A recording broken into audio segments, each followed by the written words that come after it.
Europe. Europe 1. Le fin mot de l'info. Bonjour Raphaël Antoven. Bonjour Patrick, bonjour à tous. Emmanuel Macron ne fait qu'appliquer les directives de Bruxelles. C'est le député France Insoumise Adrien Quatennens qui l'a déclaré avant-hier au micro de Jean-Jacques Bourdin. Oui, c'est faux.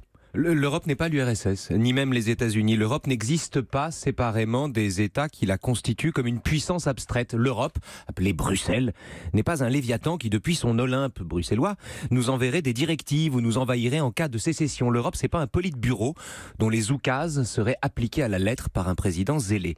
L'Europe, c'est un banc de poissons dont l'ensemble prend la forme d'un individu global, mais dont les 28 qui la composent peuvent quitter l'équipe quand ils le souhaitent, comme en témoigne le Brexit. L'Europe, aujourd'hui, c'est essentiellement le Conseil européen des chefs d'État et de gouvernement, c'est-à-dire les États membres, et n'en est membre que celui qui le veut bien. Donc ce que vous dites, c'est que l'Europe n'est pas une fédération comme les États-Unis, mais une confédération. Exactement. Si les États-Unis fonctionnaient comme l'Europe, Patrick, il n'y aurait pas de président et le gouvernement serait composé de tous les gouverneurs qui, comme c'est le cas du Conseil européen, décideraient de tout à l'unanimité hormis les nominations. Je veux dire, on fait difficilement moins gouvernable et plus démocratique. À l'échelle européenne, 95% des propositions de la Commission européenne, qui a le monopole de l'initiative des lois, sont réclamées par les États. Je veux dire, tout ce que propose la Commission européenne, dont on se moque parfois, la courbure des bananes, la hauteur des tables de restaurants, la température des plats chauds, la présence des gastéropodes en zone constructible ou la taille des graviers, tout ça, qu'on aime tellement caricaturer, sont aussi des normes demandées par les États membres et sous la suggestion souvent de leurs propres entreprises.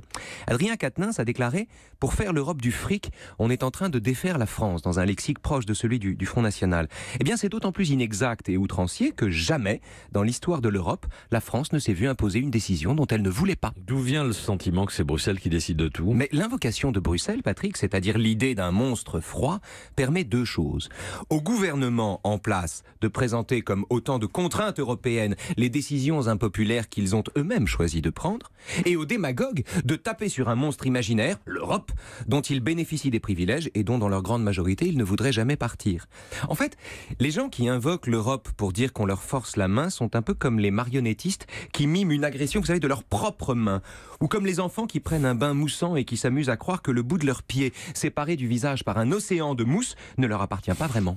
Le fin mot de l'info. Tirer sur l'Europe, c'est se tirer une balle dans le pied. Dans le pied, dans le bain. Voilà. Qui vive votre émission dimanche ? Qui vive, c'était vraiment on a une émission, je dois dire, vraiment formidable, avec le jazzman Raphaël Imbert. Oui, alors vous l'avez enregistrée, mais elle sera diffusée dimanche. Voilà. C'est vrai, nous l'avons enregistrée. Elle sera formidable, elle l'a été. Il nous fait une mystique du jazz et il offre des impros de son saxo au milieu, ça va être bien. Dimanche 13h-14h. Qui vive Raphaël Antoven, Raphaël Imbert, donc le jazzman, saxophoniste. Hein. Oui, saxophoniste, remarquable. Europe. Europe 1.